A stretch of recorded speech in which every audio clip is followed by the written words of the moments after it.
Y en 2 Corintios 5:1, vamos a leerlo hasta el 10. Porque sabemos que si nuestra morada terrestre, este tabernáculo, y es interesante porque dice que somos un tabernáculo. A los creyentes en Cristo, o sea, a los miembros de la familia real, se edifica un templo. En el instante de creer en Cristo, pasamos a ser habitados por Dios Padre, Dios Hijo y Dios Espíritu Santo. Entonces, esas teorías en las que supuestamente buscan el tabernáculo y el arca del pacto y todo eso, es absurdo, porque no hace falta buscar el tabernáculo como estructura física, ¿no? Eso no era más que una representación de lo que sucedería en la cruz. Es una representación de Cristo y es una representación de lo que habita hoy en día en nosotros. Entonces, el tabernáculo como estructura hecha por manos humanas, que obviamente fueron con las instrucciones divinas, ya no tiene ninguna importancia. Cuando Cristo dijo que al tercer día edificará el templo, destruiría el templo y el tercer día lo reconstruiría, se estaba refiriendo al templo del Espíritu Santo en nosotros, en Él. ¿Ok? Entonces, recuerdo en una ocasión cuando un amigo judío me dice, pero es que él dijo que iba a derribar el templo y lo reedificaría en 3 días. Y si te das cuenta, todavía hay partes del templo en pie. Yo le dije, pero es que no se está refiriendo a un templo físico. El templo ya ha sido edificado en aquellos que hemos creído en Cristo. Entonces es interesante porque nosotros ya tenemos el tabernáculo al momento de creer en Cristo edificado en nuestras almas. Es por esta razón que esto ya descarta la posibilidad de algún tipo de invasión demoníaca en el creyente. O sea, no hay tal cosa como que si eres creyente, si eres cristiano, va a venir un demonio a poseerte. No existe tal cosa. Y entonces eso también derriba la teoría de que un demonio me poseyó e hice tal cosa porque fue el demonio el que me mandó a hacer esto. Podemos de alguna forma ser influenciados por Satanás y demonios y nosotros tomar las decisiones, pero no ser invadidos en ningún momento. Entonces es interesante y lo veremos más adelante con más detalle en próximas clases. Si siguen siguen escuchando las lecciones, veremos más adelante lo que es la edificación del tabernáculo en nuestra alma, en nosotros, al momento de creer en Cristo. Entonces, es un tema bien interesante, bien hermoso, que lo veremos más adelante. Entonces, continuando con la lectura, 2 Corintios 5. Porque sabemos que si nuestra morada terrestre, este tabernáculo, se deshiciere, tenemos de Dios un edificio, una casa no hecha de manos, eterna, en los cielos. Y por esto también gemimos, deseando ser revestidos de aquella nuestra habitación celestial. Pues así seremos hallados vestidos y no desnudos. Se estaba refiriendo al cuerpo de resurrección interino, es decir, un cuerpo de resurrección temporal que vamos a tener una vez que dejemos el cuerpo. Es decir, al momento de la persona dejar la carrocería, dejar el cuerpo terrenal, pasa inmediatamente a tener un cuerpo de resurrección interino. ¿Interino por qué? Porque el cuerpo de resurrección ya eterno, permanente, será entregado al momento del juicio blanco, que es el momento en el que el cristiano se va a presentar ante Dios para presentar sus obras. ¿Cuáles fueron las obras llenas del Espíritu? ¿Cuáles fueron las obras en la naturaleza de pecado? No para ser condenado, sino para ser premiado o decirle de alguna forma, ¿qué hiciste con la vida espiritual que te di? Ese es el beuma, el estado de evaluación, donde pasaremos todos los cristianos. Pero no será para ser condenados. Ese es otro juicio en el que van a estar solamente los no creyentes. Entonces, continuando acá. Y por esto también gemimos, deseando ser revestidos de aquella nuestra habitación celestial. Pues así seremos hallados, vestidos y no desnudos. Porque asimismo, los que estamos en este tabernáculo gemimos con angustia, porque no quisiéramos ser desnudados, sino revestidos, para que lo mortal sea absorbido por la vida. Es decir, dejar el cuerpo de humillación, de naturaleza de pecado aquí, para pasar al tercer cielo. Mas el que nos hizo para esto mismo es Dios, quien nos ha dado las arras del Espíritu. Así que vivimos confiados siempre y sabiendo que entre tanto, por eso dice que es temporal, por eso es interino, que estamos en el cuerpo, estamos ausentes del Señor. Claro, no estamos en presencia cara a cara con Él, porque por fe andamos, no por vista. Pero confiamos y más quisiéramos estar ausentes del cuerpo y presentes al Señor. Por tanto, procuramos también, o ausentes o presentes, serle agradable. Y la única forma de serle agradable es con el estudio de la palabra de Dios, en la llenura del Espíritu Santo, usando los recursos divinos para vivir.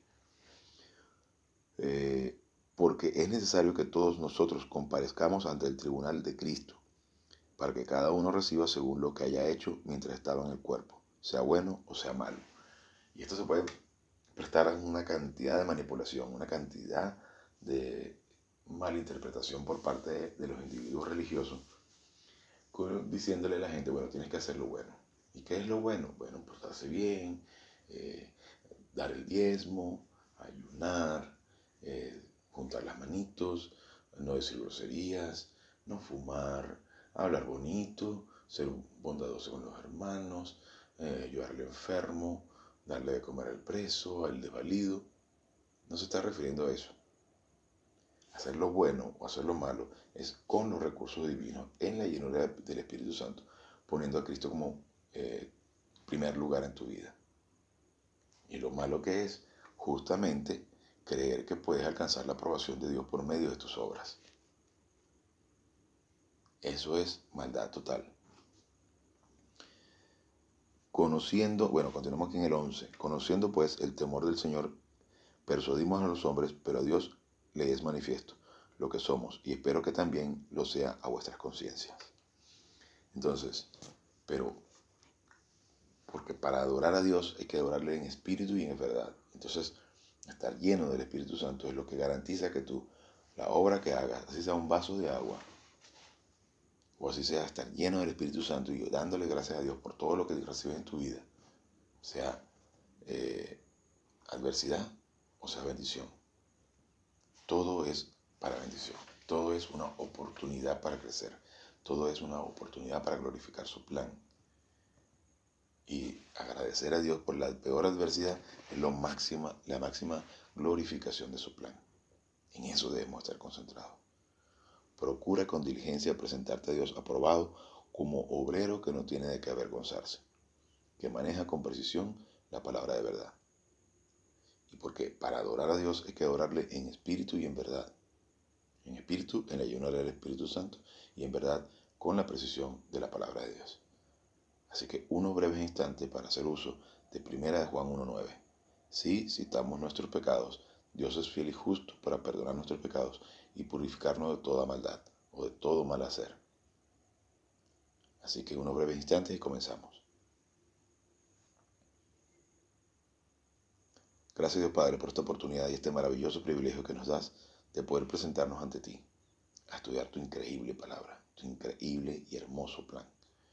Te pedimos que vengas a hacer claro este mensaje a fin de que lo podamos metabolizar y utilizarlo en nuestro diario vivir, para la honra y la glorificación de nuestro Señor Jesucristo. Amén. Bien, vamos a leer un poquito sobre diversos usos de la palabra cuerpo.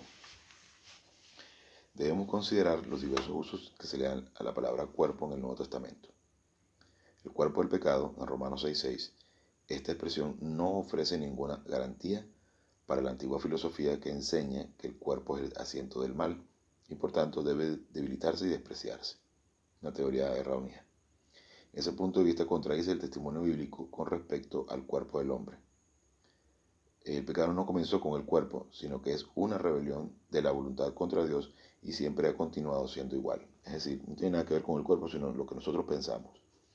El cuerpo del cristiano tiene marcas inequívocas de honor y dignidad. El cuerpo es para el Señor y Señor es para el cuerpo. 1 Corintios 6:3. Es templo del Espíritu Santo. Y es allí lo que les explicaba hace un ratito, que eh, en ese instante somos habitados por Dios Padre, Dios Hijo y Dios Espíritu Santo. ¿Y por qué digo que no podemos ser invadidos por un demonio? Porque el lugar santo, o lugar santísimo, o el tabernáculo, era ese lugar donde el sacerdote primero tenía que hacer sacrificio por sus pecados para poder ingresar a ese lugar, a estar en la presencia del Señor. Y de hecho, era atado por el tobillo con un cordón y unas campanitas. De manera que cuando él ingresara allí, si él no había citado su pecado, si no había purificado su alma, si el sacrificio no era válido, porque no lo había hecho de la forma correcta, entonces la campanita dejaba de sonar y eso significaba que estaba muerto y había que alarlo para sacarlo del templo. Porque nada impuro puede estar en la presencia del Señor. Nada impuro puede estar allí en el tabernáculo. Por lo cual nosotros no podemos ser poseídos por un espíritu inmundo, de ningún tipo de demonio, porque efectivamente en nuestra alma está edificado el templo. Entonces hay que sacarse de la cabeza la posibilidad, la idea de pensar que podríamos ser eh, sometidos o dominados por algún demonio. Ahora, el demonio puede presentarte la tentación, el demonio puede buscar la forma de influenciarte. Pero eres tú quien decide al final de cuentas. Entonces continuamos acá. Templo del Espíritu Santo, en 1 Corintios 6:15 al 19. Sus miembros deben ofrecerse completamente a Dios como instrumentos de justicia, Romanos 6:13. Y el cuerpo debe presentarse a Dios en sacrificio vivo. Y el sacrificio vivo es eso justamente. En el Antiguo Testamento, el sacerdote, el sumo sacerdote, el sacerdote presentaba, mejor dicho, se presentaba el creyente, el miembro del pueblo de Israel, con el cordero sin mancha, el sacerdote vestido con su traje color morado, le entregaba una daga, el creyente le clavaba la daga en la yugular al cordero sin mancha y salía aquella cantidad de sangre a borbotones para representar lo que sucedería en la cruz. El cordero sin mancha colocaba la mano del creyente sobre la cabeza del creyente y sobre el cordero. Y entonces, representando que aquí los pecados son transferidos al cordero, que es quien termina pagando el pecado con su sacrificio.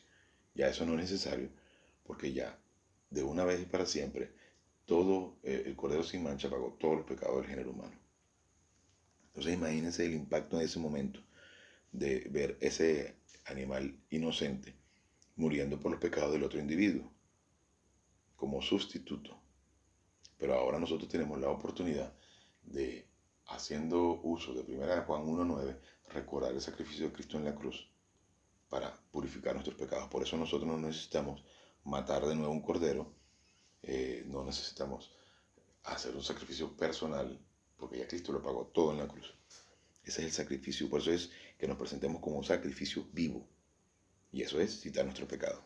Eso lo dice en Romanos 12:1.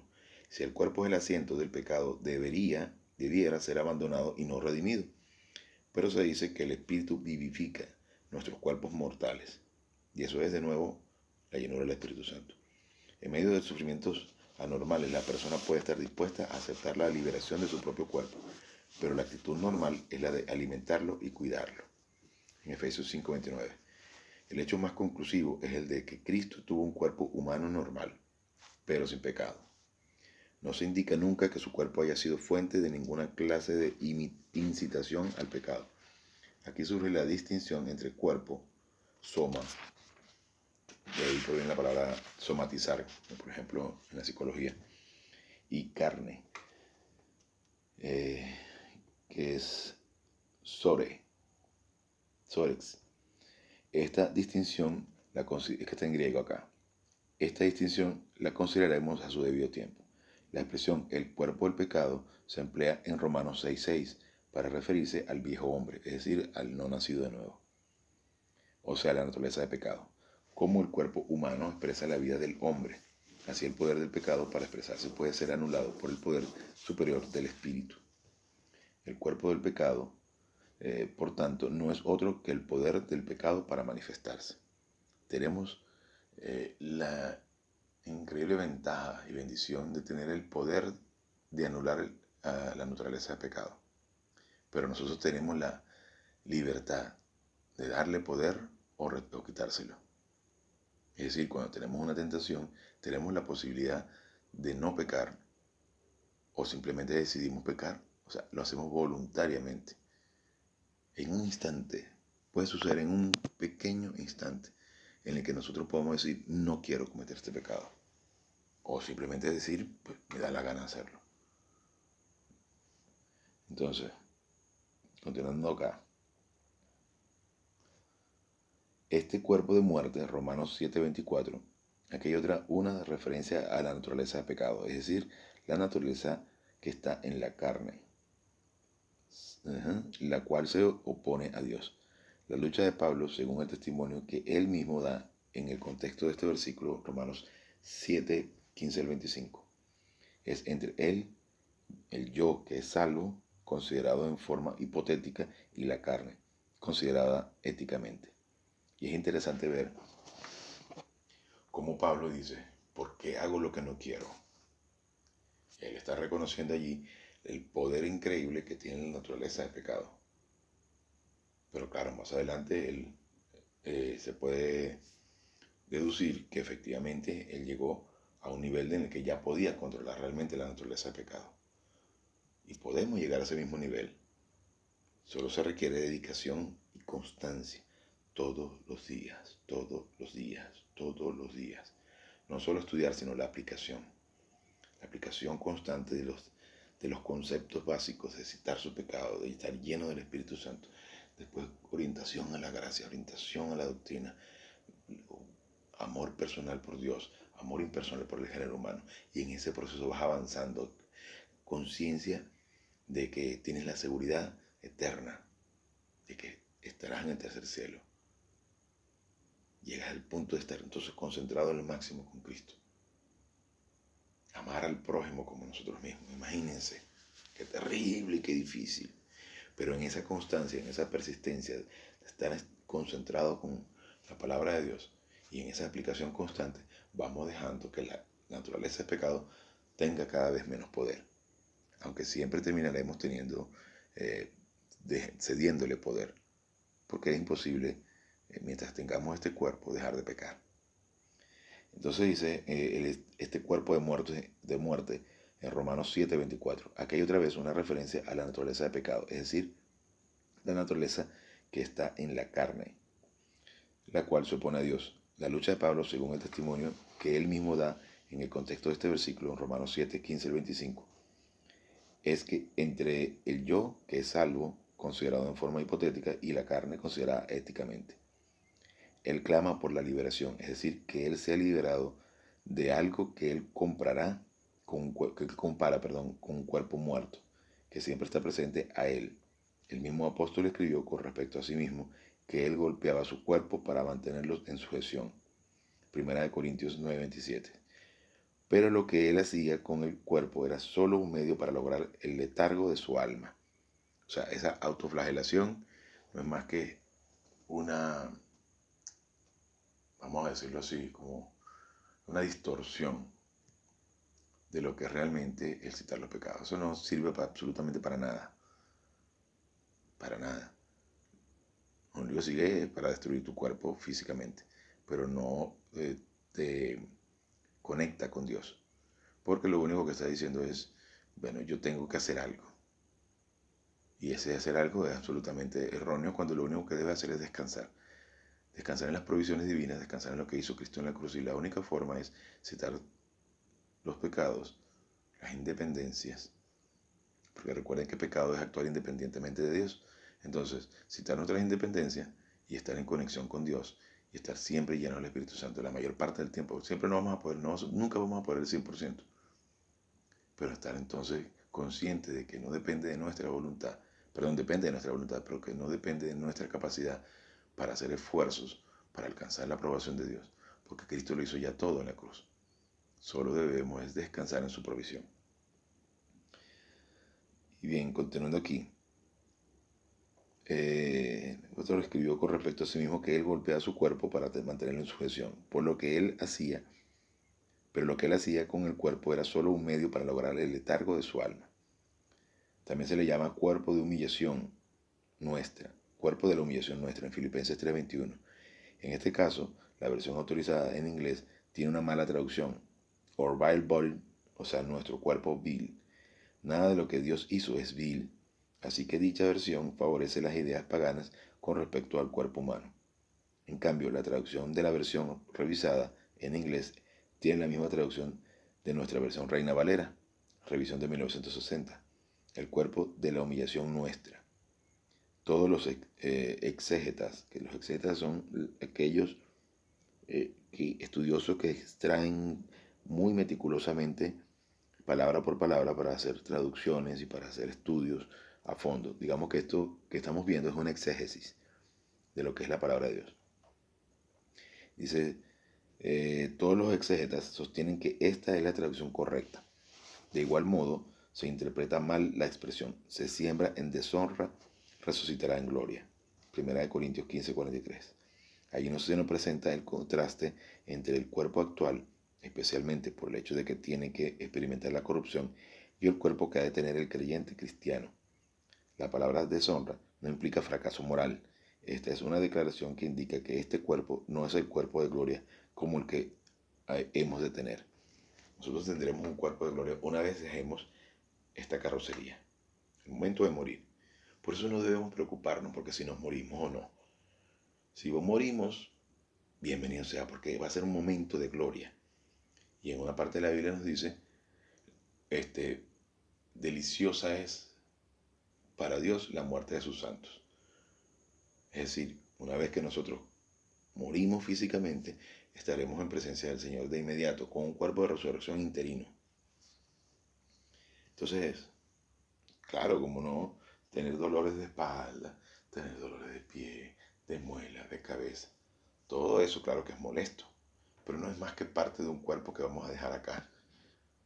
Hacer ejercicio es bueno, claro que sí, nos pone en condición física, con mayor resistencia, o sea que el tiempo que estemos acá vamos a vivir más cómodos, pero esto no debe ser un motivo para que nos obsesionemos con el cuerpo. De manera que nosotros debemos vivir en paz. No importa lo que hagamos realmente con nuestro cuerpo físico, lo que importa es lo que hagamos con nuestra alma. Y si al momento de presentarse la oportunidad de enfrentar la muerte, vives con angustia, eso es una tristeza, es una vergüenza. Debemos estar orgullosos de que se nos presente la oportunidad de morir, porque sabremos que en ese instante estaremos cara a cara con Dios, si Él lo decide. Y para quienes han experimentado la terrible experiencia de un secuestro en el que un par de individuos le ponen una pistola en la cabeza, es terrible, pero entienden perfectamente que ese es un instante en el que puedes glorificar a Dios teniendo confianza en su plan o puedes asustarte. De todos modos, si Dios quiere que esa bala te quite la vida, así lo será. Pero entonces lo menos que debemos es tener miedo, sino tener confianza en que eso es parte del plan divino, es que es parte de lo que Él está permitiendo. Y es una oportunidad para descansar en Él. O una oportunidad para asustarte. Y es perfectamente válido, es humano. Pero si te asusta, bienvenido sea. Igualito, si Dios lo permite, estarás en el tercer cielo en pocos segundos. Bien, continuando aquí, dice el cuerpo de Cristo. La expresión el cuerpo de Cristo tiene un significado biforme. Puede referirse a su propio cuerpo o su cuerpo místico que se compone de todos los que son salvos, de los cuales Cristo es la cabeza, hablando del cuerpo de la Iglesia Universal. O sea, el cuerpo de Cristo es los miembros, todos los miembros de la familia real. En vista del hecho de que como cumplimiento de todos los símbolos de los sacrificios del Antiguo Testamento y como Cordero de Dios tenía que derramar la sangre que sirviera de base a la redención. Fue el Hijo de Dios quien, al entrar al mundo, expresó una palabra de gratitud a su Padre en la siguiente forma. Más me preparaste cuerpo, en Hechos 10:5. Aunque el suyo fue un cuerpo humano real, no afectado por la caída, llegó a ser un cuerpo de distinción inapreciable por ser el cuerpo del Hijo de Dios. Y recuerden que Cristo viene a nacer de virgen. ¿Por qué razón? Porque quien transfiere la naturaleza de pecado al género humano es el hombre. Porque Adán pecó conociendo lo que estaba haciendo. La mujer fue engañada. Por eso Cristo tiene que venir a nacer engendrado por el Espíritu Santo para no poseer naturaleza de pecado. En los 23 cromosomas que transfiere el hombre al momento de la concepción está la naturaleza de pecado. Por eso Cristo debe nacer de virgen, para que no exista la intervención del hombre. Entonces, por eso Cristo no tiene naturaleza de pecado. Mas me preparaste cuerpo, en Hechos 10:5. Aunque el suyo fue un cuerpo humano real, no afectado por la caída, llegó a ser un cuerpo de distinción inapreciable, por ser el cuerpo del Hijo de Dios. Ese es el cuerpo que, como ningún otro, se vistió de inmortalidad y llegó a ser un cuerpo de excelente gloria. Nadie en este mundo pudiera estimar realmente la actual y única distinción de ese cuerpo. Por eso algunas personas hacen sacrificios, simulaciones en Semana Santa, crucificándose, tratando de imitar lo que hizo Cristo. Es imposible porque solo un hombre libre puede pagar el precio por los esclavos. Entonces Cristo, como hombre libre, nacido libre, el monogenes, el nacido en forma única, sin naturaleza de pecado, entonces es el único hombre libre capaz de pagar el precio por los esclavos. Qué maravilloso que Dios mismo, el creador del universo, se haga hombre para morir por nosotros en la cruz como sustituto.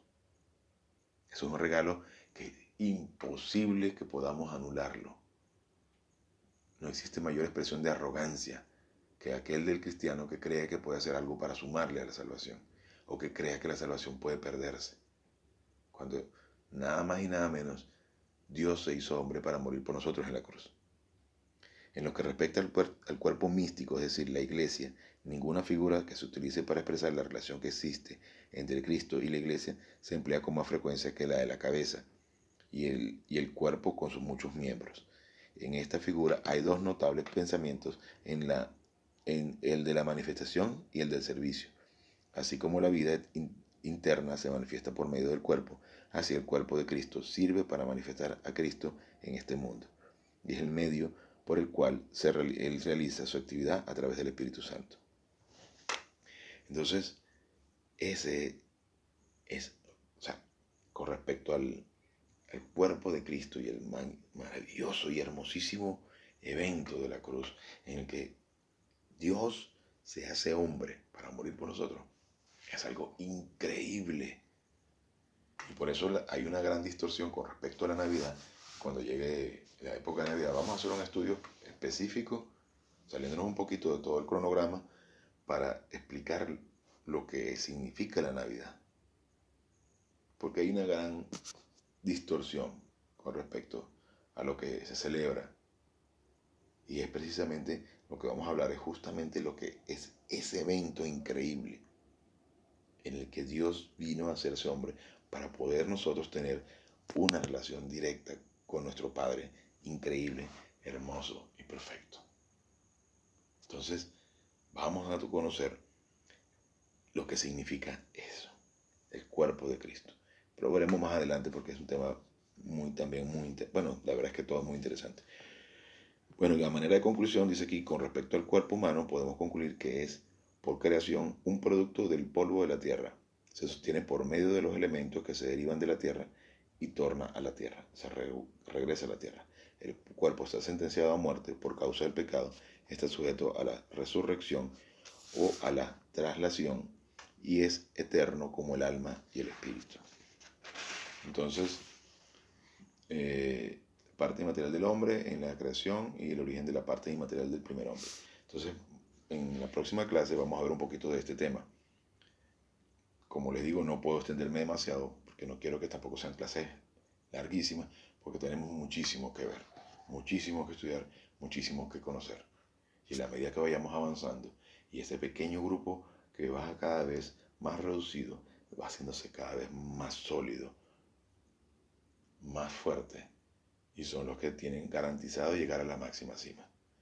Persistencia, constancia, porque el camino está lleno de toallas. El camino a la cima está lleno de toallas, de gente que abandona el camino. Y eso es maravilloso. Muchos son los llamados y pocos los escogidos. Y son aquellos que van a llegar a la máxima felicidad, al máximo crecimiento espiritual, al máximo conocimiento de nuestro Señor Jesucristo y poder disfrutar de la máxima felicidad en este mundo caído.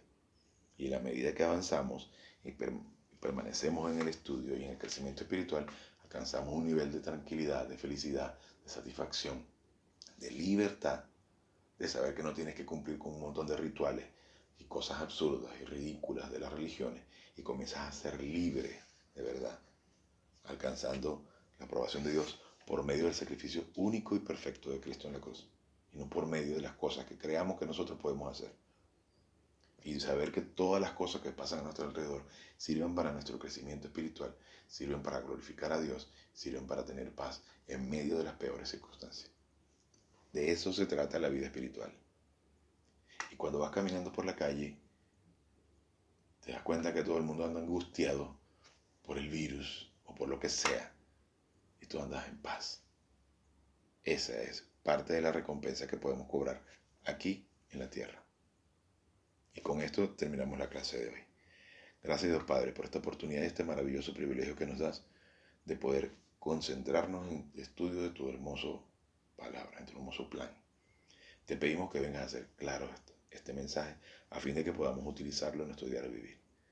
En el nombre y en la honra de quien es, por sobre todo nombre, nuestro Señor Jesucristo.